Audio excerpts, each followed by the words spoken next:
Yan na guys ang ating imamarinate na pork chop. Kayo ba paano mag-marinate? Ako kasi naglalagay ako ng kalamansi.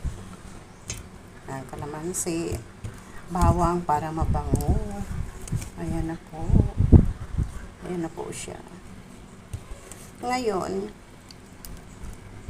ang aking nilagay dyan ay konting bacon, konting seasoning. Ayan. At saka tawag dito, paminta, toyo. Ayan. Yan ang ating nilagay dyan. Medyo i-ano muna natin, ibabad ng konti. Kasi paglulutuan ko yung aking pamangkin ng kanyang hapunan. Kasi kan guys, ayan, dalawa lang kami dito. Kaya yun yung ating lulutuin. So, minarinate ko na guys. Hindi ko alam kung kailan ko to lulutuin talaga. Pwede naman yan siyang pangprito lang. Pagka gusto ng bata, pamprito, piprito ko lang. Yan.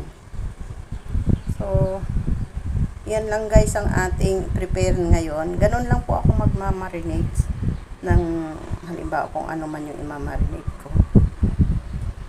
So, kayo ba? Paano ho ba kayo magmarinate? Hindi na ako naglagay ng ng oysters. Yan lang. Para natural. Yan. Toyo lang ang nilagay ko dyan, tsaka kalamansi, bawang, seasoning, at saka paminta, konting bacon. Yan lang guys. Ngayon, kayo naman ang tanongin ko, paano kayo mag-marinate, diba? Yan. Kinamay na natin. Maya pagpiprito ko siya kahit dalawa lang. Siya lang naman kasi ako may beef steak pa naman ako doon. Saka hindi naman tayo kakain ng marami ngayon. Thank you guys. Thank you for watching.